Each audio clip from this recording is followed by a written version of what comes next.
Devenir y el tiempo que no está. Pensar el devenir conduce inevitablemente a pensar el tiempo, pero no el tiempo como una simple sucesión de momentos homogéneos, ni como un marco neutral dentro del cual las cosas ocurren, sino como un problema ontológico en sí mismo.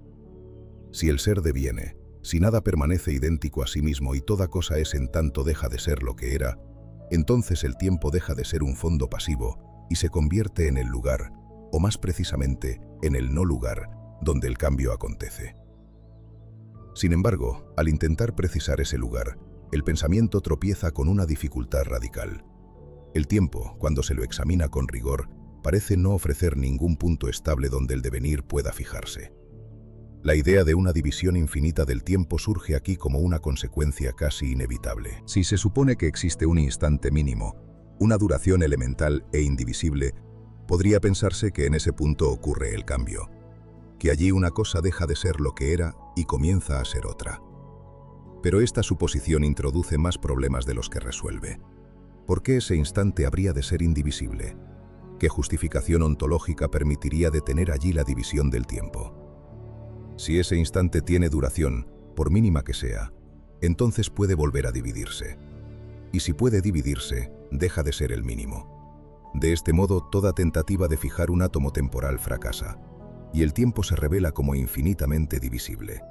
Aceptar la división infinita del tiempo implica asumir una consecuencia decisiva. No existe un instante puntual en el que el cambio ocurra. No hay una hora preciso donde una cosa sea todavía lo que era, y en el mismo punto ya no lo sea. Cada intento de señalar ese momento se disuelve inmediatamente en una nueva división. El cambio, entonces, no ocurre en ningún instante finito del tiempo. Ocurre, si se quiere decir así, en el infinito. No como un lugar trascendente o misterioso, sino como la imposibilidad misma de localizar el devenir en un punto determinado. Esta dificultad afecta de lleno a la noción de presente. Habitualmente se piensa el presente como el tiempo real por excelencia, el único que verdaderamente es, mientras que el pasado ya no es y el futuro aún no es. Pero esta idea se vuelve insostenible cuando se la somete a examen. El presente, en cuanto se intenta fijarlo, ya ha pasado. No tiene espesor, no tiene duración estable. Si tuviera duración, dejaría de ser presente para convertirse en pasado. El presente aparece así como un límite evanescente entre lo que ya no es y lo que todavía no es. Lejos de ser el tiempo más pleno, es el tiempo más frágil, el menos consistente ontológicamente. En este sentido, el presente puede pensarse como lo menos existente. No porque sea una ilusión sin efectos, sino porque carece de estabilidad ontológica. Es necesario para el lenguaje, para la acción y para la conciencia, pero no puede ser aprehendido como algo que realmente está. El devenir permanente hace que todo presente se disuelva en el mismo acto de ser pensado. Lo que llamamos presente no es un punto del tiempo, sino una operación del pensamiento que intenta detener lo que, por definición, no se detiene. Esta intuición ya había sido rozada por San Agustín cuando afirmaba que el presente no tiene extensión y que, si la tuviera, se dividiría en pasado y futuro. Sin embargo, en su reflexión, esta dificultad encontraba una resolución en la eternidad divina. Aquí, en cambio, la aporía no se resuelve, se asume plenamente. El presente no es salvado por ninguna eternidad trascendente, sino que queda expuesto como un límite estructural del tiempo y del pensamiento humano. Desde esta perspectiva, el devenir heraclíteo adquiere una profundidad nueva. Si todo fluye y nada permanece, no es solo porque las cosas cambian, sino porque el tiempo mismo impide toda fijación. El dejar de ser no ocurre en un punto determinado, sino en un tránsito infinito que no puede ser localizado. La cosa no deja de ser en un instante preciso, deja de ser siempre, continuamente, sin que ese dejar de ser pueda señalarse.